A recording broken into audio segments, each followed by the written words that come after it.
when you hit that shot. You were jumping up and down in your little lair in the hot sun. Oh, God. Hello Bray, balik lagi di Singkat Cerita. Bayangin nih, kalau di sekolah kalian ada guru matematika yang super seksi, dan ternyata guru seksi tersebut suka juga ke kalian dan ngajak kalian untuk mantep-mantep. Pastinya enak ya, hehehe. Tapi hal itu cuma ada di film-film. Nggak usah ngimpi, kalem. Nah, kayak film yang mau kita bahas kali ini, yang judulnya That's My Boy. Film ini dirilis pada tahun 2012 dan jadi salah satu film terbaiknya Adam Sandler pada waktu itu, yang nantinya bakal jadi tokoh utama dalam film ini. Tanpa banyak basa-basi, langsung aja kita bahas ceritanya.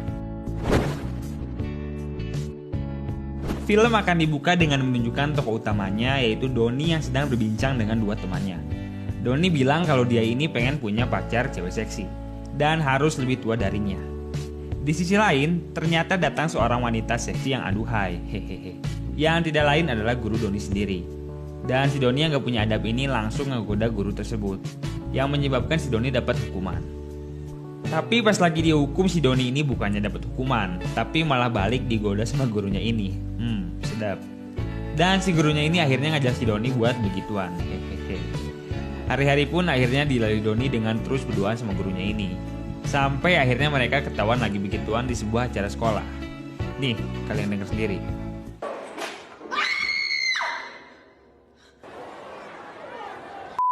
Anehnya si Donnie yang udah ketangkep bahasa ini bukannya dapat hukuman, tapi malah dapat sambutan meriah dari para temannya. Emang legend orang. Akhirnya karena perbuatannya tersebut, guru Donnie ini disidang dan dapat 30 tahun hukuman penjara. Tapi ternyata si guru Donnie ini udah hamil. Dan gurunya ini nyuruh si Donnie untuk selalu ngejaga dan ngurusin anak mereka selagi dia di penjara. Singkat cerita, scene pun berpindah pada 30 tahun kemudian. Di sini kita dilihatin Donnie yang udah tumbuh dewasa dan memiliki kehidupan yang suram, pengangguran, dan punya banyak hutang. Dan di sini pun Donnie memiliki tunggangan pajak sebesar $50.000. Dan jika pajak tersebut nggak dibayar, Donnie ini bakal dipenjara dalam waktu 1 minggu lagi. Si Donnie yang kebingungan pun akhirnya curhat ke temannya, si penari seksi ini. Seksi. Di sini temannya Donnie bilang ke Donnie untuk coba minta uang ke anaknya, yang sekarang udah tumbuh dewasa. Dan nama anaknya ini Han. Diceritain kalau anaknya Donnie ini sekarang udah sukses dan bakal nikah dalam waktu 1 minggu lagi. Di sini, Donnie sebenarnya udah nggak mau untuk ketemu sama anaknya. Tapi akhirnya Donnie ini mau setelah dijanjiin $50.000 kalau dia bisa ngebawa anaknya ini ketemu sama ibunya. Ya nantinya kisah tersebut bakalan dijadiin sebuah acara TV show. Di sisi lain kita akan diliatin si Han alias anaknya Donnie sama gurunya tadi yang lagi makan bareng keluarga tunangannya. Nama tunangannya ini Jamie. Dan di sini ada ayah dan ibunya Jamie serta adiknya Jamie seorang tentara yang namanya Chad. Dan di sini si Han ternyata merubah namanya menjadi Todd karena ia malu dengan masa lalu ayah dan ibunya. Dan waktu lagi makan, tiba-tiba ada bel bunyi. Dan pas dicek, orang tersebut adalah Donnie. Setelah Donnie masuk, si Todd pun akhirnya kaget setengah mati. Si Todd akhirnya harus menjelasin ke keluarganya tentang siapa si Donnie ini. Tapi si Todd yang malu akhirnya bilang kalau Donnie ini cuma sahabat lamanya aja. Setelah selesai makan, mereka pun masuk ke sebuah kamar. Di sini si Todd marah ke Donnie karena si Donnie ini adalah ayah yang buruk. Si Todd bahkan gak bisa naik sepeda karena perilaku bego ayahnya yang dulu kerjaannya cuma mabuk doang. Dan akhirnya si Donnie tiba-tiba bilang kalau alasan dia datang adalah untuk ngajak si Todd ini ketemu sama ibunya yang ada di penjara karena ibunya ini lagi sakit dan bentar lagi bakal meninggal. Jadi di sini si Donnie masih bohong tentang tujuan sebenarnya.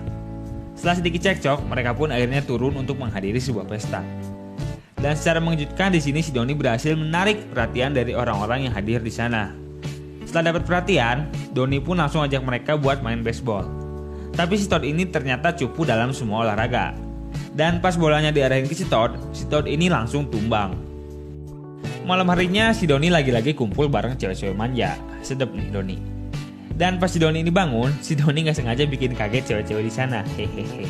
Singkat cerita, si Donnie akhirnya masuk ke dalam rumah dan gak sengaja ngeliat Todd yang lagi cekcok sama Jamie. Donnie akhirnya memutuskan untuk masuk ke kamar Todd dan sedikit menghibur anaknya ini dengan cara gelut-gelut manja.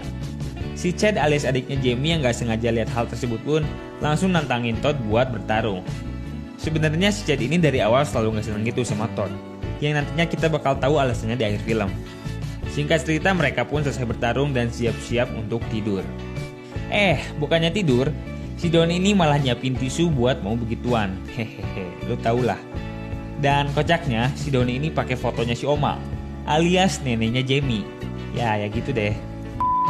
Esok harinya, Todd dan keluarga pergi ke sebuah gereja untuk dapat restu nikah dari seorang pendeta. Tapi begonya, si Todd ini tiba-tiba emosi karena si pendeta ini salah ngomong, yang akhirnya terjadi pertarungan antara Todd dan pendeta tersebut. Dan karena si Todd ini cupu, dia akhirnya KO.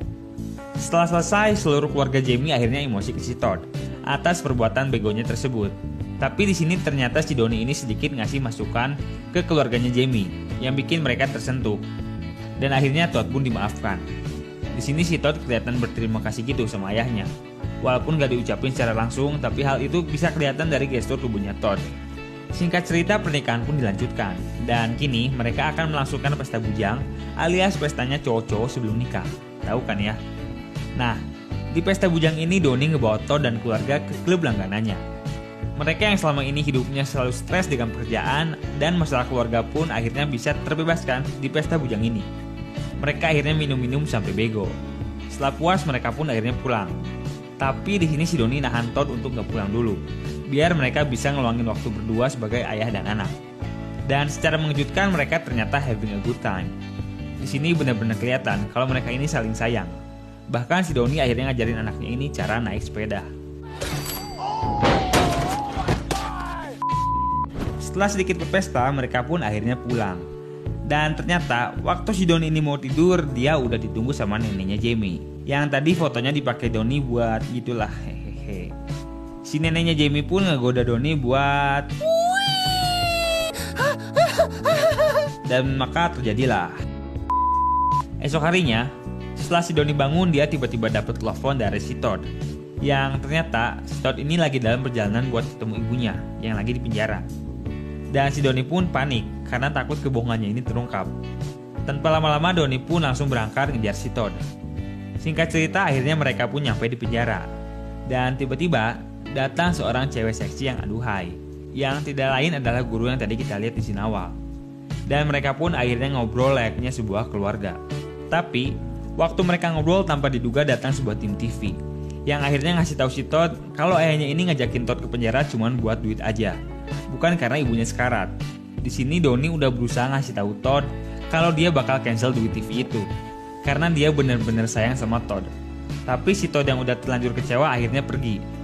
Singkat cerita, si Doni pun akhirnya diusir dari rumahnya Todd.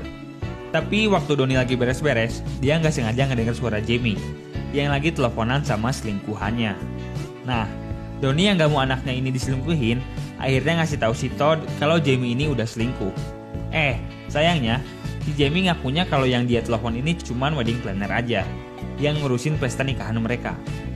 Si Doni yang udah buat onar pun akhirnya bener-bener diusir dari situ. Si Doni yang hidupnya udah bener-bener hancur pun akhirnya nyusulin Jamie ke hotel, cuman buat minta maaf aja. Seenggaknya dia berharap bisa dimaafin deh. Tapi pas baru nyampe hotel, si Doni ini malah dengar suara sedep yang gak asing gitu. Nih, kalian denger deh. Si Doni yang penasaran akhirnya nyelinap masuk ke kamar tersebut. Tapi pas dilihat, si Jamie ini ternyata lagi sedep-sedep sama adiknya sendiri. Jijik sumpah. Di sini si Jamie beralasan kalau hal tersebut merupakan kebiasaan yang udah mereka lakuin sejak ABG. Nah, jadi ini alasan kenapa dari awal si Chad ini kelihatan gak suka gitu sama si Todd. Ternyata karena Doi cemburu. Tanpa banyak lama, akhirnya si Doni berniat ngasih tahu Todd yang sebenarnya terjadi. Tapi akhirnya di sini si Jamie ngasih duit $50.000 biar si Doni ini bisa tutup mulut. Dan si Doni yang benar-benar lagi butuh duit pun akhirnya nerima aja tuh duit. Singkat cerita, pernikahan pun berlangsung. Dan di sisi lain kita diperlihatkan si Doni yang lagi merenung di rumahnya. Dan setelah dapat sedikit ilham, si Doni pun akhirnya memutuskan untuk nyusulin Todd ke pernikahannya dan ngasih tahu sebenarnya apa yang terjadi. Gak lama setelah itu, si Doni pun akhirnya nyampe di sana. Dan di sini Doni jujur ke semua orang kalau dia adalah ayahnya si Todd.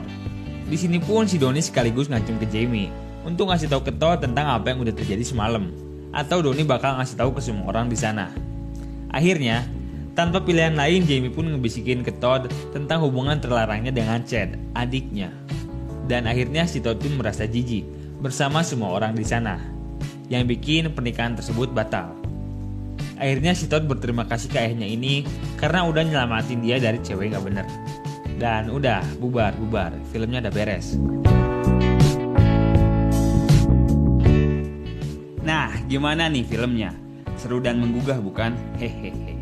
Secara garis besar, film ini memiliki cerita yang cukup simpel, yaitu mengenai seorang ayah yang berusaha untuk menjalin kembali hubungan baik bersama anaknya dengan diselingi komedi-komedi dewasa.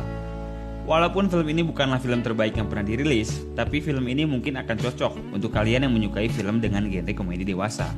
Dan untuk kalian yang suka film-film semacam ini bisa langsung kasih like dan komen di kolom bawah. Sekian video kali ini dan goodbye.